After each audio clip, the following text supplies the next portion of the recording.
Hi, Tilly. So this week I'm in Germany, close to Frankfurt, a little bit in the countryside, 1 hour and a half from Frankfurt, in the wine area, which is really lovely.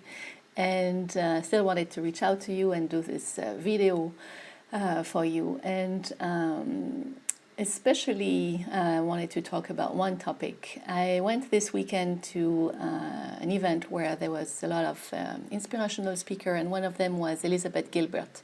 So if you don't know her, she's a writer, and she wrote Eat, Pray, Love, Big Magic, and she just had a new book now. And she says something really so touching that I wanted to really relay this message to you. She was talking about self-acceptance, and that she didn't like this word when she was talking about the way we talk to ourselves, and people encourage you to have self-acceptance. And she said acceptance is a word that is really not nice. I accept you is kind of the low bar of love. It's like, okay, I accept you. You wouldn't even tell that to a friend. I accept you as a friend. Either you love the friend or you accept the friendship, but I just accept you is a little bit kind of the low bar. So she was saying that instead of talking about self-acceptance, we should talk about self-friendship. We should all talk to ourselves like we would talk to a friend.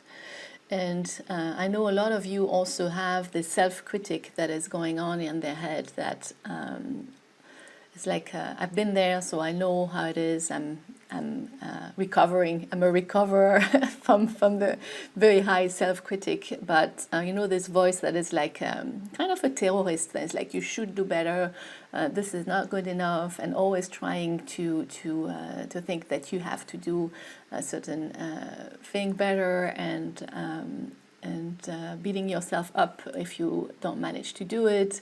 And basically never being really happy about what you do, and having really extremely high expectation. And the way you talk to yourself, when you talk to yourself with those, you should do that, you shouldn't do that, you're so silly, why didn't you, you decided something, why didn't you do it, or you should do better, or that was bad, or you failed. All those negative talk that we say to ourselves are really not acceptable.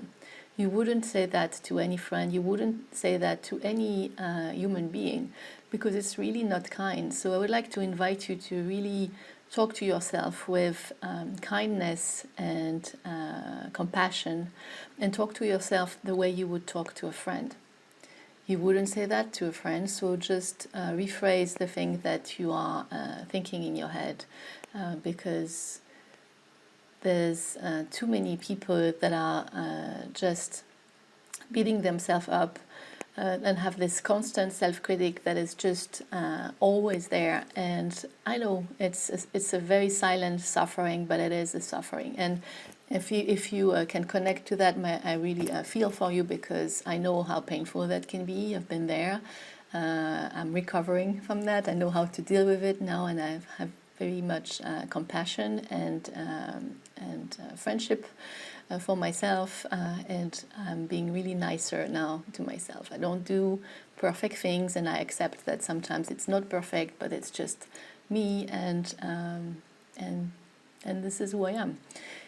So if that can inspire you to really open up to be yourself, like stop the self-critic for a moment and just be yourself. Just open up to become the person you are. Just opening up to not being perfect, doing your best all the time, and shine your light. Everybody has a special talent. Everybody has something special that they bring to the world. You have something special to bring to the world, and it's really too bad if you stop yourself from doing that, because we're all different, but we're also all perfect.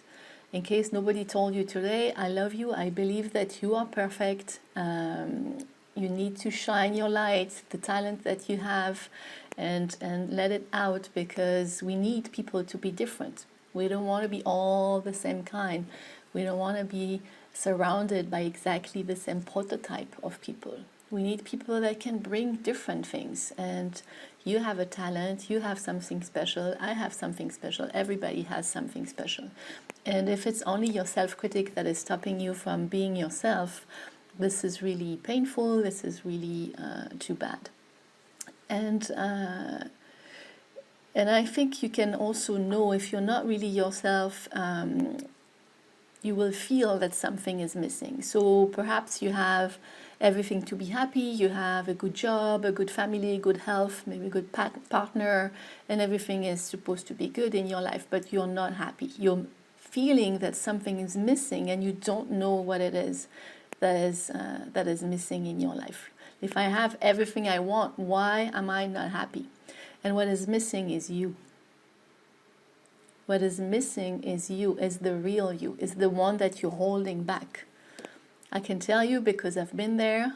I had everything to be happy, but I was not happy. There was something that was missing. There was something that I was looking for, and I was looking for like externally. I didn't know it was in me, and I just had to let it out. So I invite you to really ask yourself who you are, who you want to become, or just become who you are, just opening up yourself to become who you really are inside. And I love you, I believe in you, I hope this will be inspiring for you so you can start to ask the question, who am I? What is my talent? What do I want to bring? What's holding me back from being who I want to be? And really asking yourself those questions to be free to really be yourself. And quiet this self-critic and talk to yourself like a good friend. Give yourself some compassion and talk to yourself nicely. When we say be kind to each other, when Hélène said be kind to one another, I think we also have to start by being kind with ourselves also. It doesn't work if it's only for the others and it's not for you. Okay? So I wish you a very good week and I'll see you next week. Bye.